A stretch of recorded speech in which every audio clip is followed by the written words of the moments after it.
Only one question, Guruji.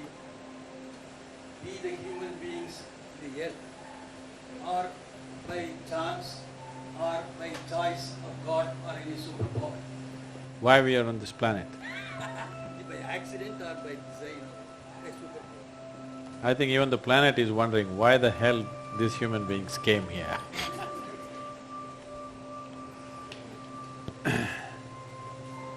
See, the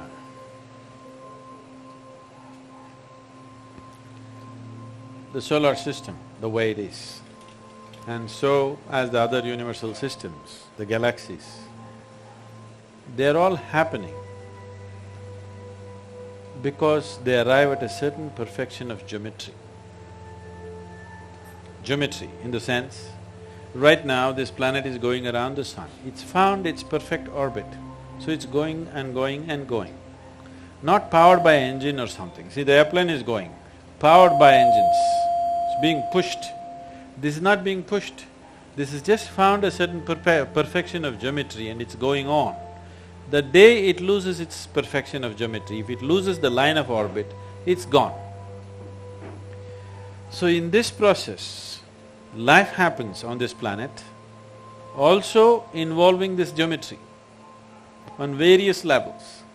We say, in the yogic culture, we say, a human being is physiologically and in terms of brain has reached its peak, physiologically. That is, after 1,000,000 years, you will not have a horn coming out of your head or something else, like the tail disappeared, something else will disappear. This cannot happen. We are saying this from a certain context.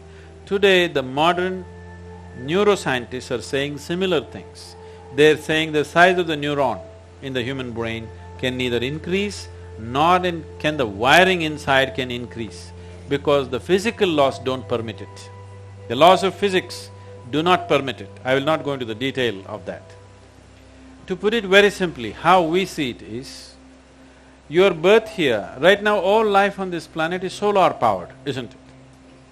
Yes? It is the sun's energy which is doing all this. And also the revolutions and the rotations of the moon also has influence upon us.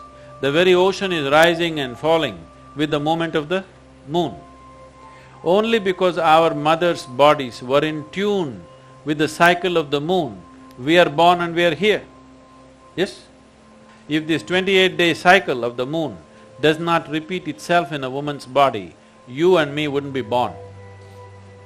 So because it has reached that, we say physically, the physical laws have come to a certain place where life upon this planet cannot evolve further. You can make use of what you have in a much better way. Using the same technology, we had a dumb phone, then we had a smartphone, now we have an iPhone. Like this we can go on improving it, how we use it. But the fundamental physical laws will not permit any further evolution of this creature. So did it happen by accident? No. The theory of evolution, you know Charles Darwin, who made a monkey out of you? Not me, him. If you look at the theory of evolution, which was propounded just 150 years ago, we have said this thousands of years ago, in the sense, you know the 10 avatars? At least the 9 you know, those who have come. What is the first one? Matsya Avatara. Matsya Avatara means fish or water life. All life on this planet started underwater. What is the next avatara? Kurma Avatara, amphibious like a turtle, half in the water, half on the land. The next one is Varaha Avatara, a pig or a wild boar. Among the mammals, one animal which is strongly rooted in its body is a wild boar. See, we live next to the forest, we see this. The tribal boys can kill a deer with a stick. If you hit it with a stick, it'll fall dead. The local dogs will hunt the deer, but a wild boar you try to kill him and see, it's not easy to kill him. You go smash him with a car, his spine is broken, still he will go, he will not stop. Because he's so physically rooted, his life is so physical. So the next form of life was Varahavatara. This simply means the creator is finding expression in first as fish, then as a turtle, then as a wild boar, next one is Narasimha, half man, half animal, next one is Vamana, a dwarfed man, next one is a full-grown man but emotionally volatile man who is Parashurama, next one is a peaceful man which is Rama, next is a loving man which is a Krishna, next is a meditative man which is a Buddha, the next is supposed to be a mystical being yet to come. Okay? This is running very much in parallel lines with the Darwin's theory of evolution. Yes or no? It's in the same sequence, exactly in the same sequence. Darwin propounded his theory only 150 years ago. This was said 12 to 15,000 years ago. Adiyogi himself spoke about it. So, if you observe life, you can clearly see from what is inanimate, basic life formed. From that, life evolved. We've always seen it that way.